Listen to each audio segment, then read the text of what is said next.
acerca de la justificación.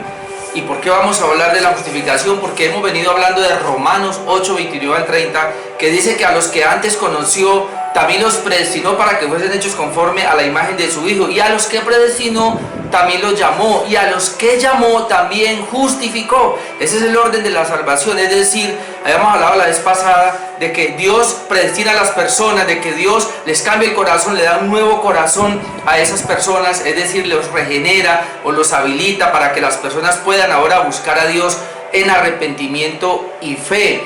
Entonces, cuando las personas tienen ese arrepentimiento y tienen esa fe, que es la parte que le corresponde a aquellos que han sido regenerados por Dios, el Señor los justifica.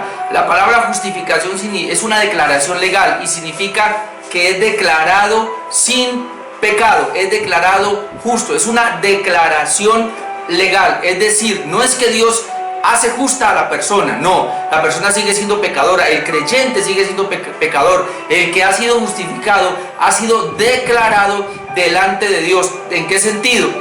En el sentido de que dice la Biblia que el hombre pecó y ese pecado hizo que el hombre ofendiera a Dios, es decir, el hombre adquiere una deuda con Dios. Jesucristo, cuando vino en la cruz del Calvario, murió y pagó esa deuda. Es decir, cuando las personas tienen la fe en Jesucristo, Dios les acredita a esas personas el pago de Cristo. Es decir, Cristo al Padre pagó la deuda por el creyente, por aquella persona o por aquel pecador que ha creído en Jesucristo. Entonces Dios lo declara justo. Mira lo que dice la palabra de Dios en Romanos 1:17, que es muy importante. Porque en el Evangelio la justicia de Dios se revela por fe y para fe, como está escrito, mas el justo por la fe vivirá. En el Evangelio la justicia de Dios se revela por fe. Esto Martín Lutero, un gran hombre de Dios en el siglo XVI, lo comprendió y él dijo: ya entiendo, la justificación no es algo que yo logro, no es algo que yo hago, no es algo mío. La justificación se revela o se da a conocer por medio del Evangelio.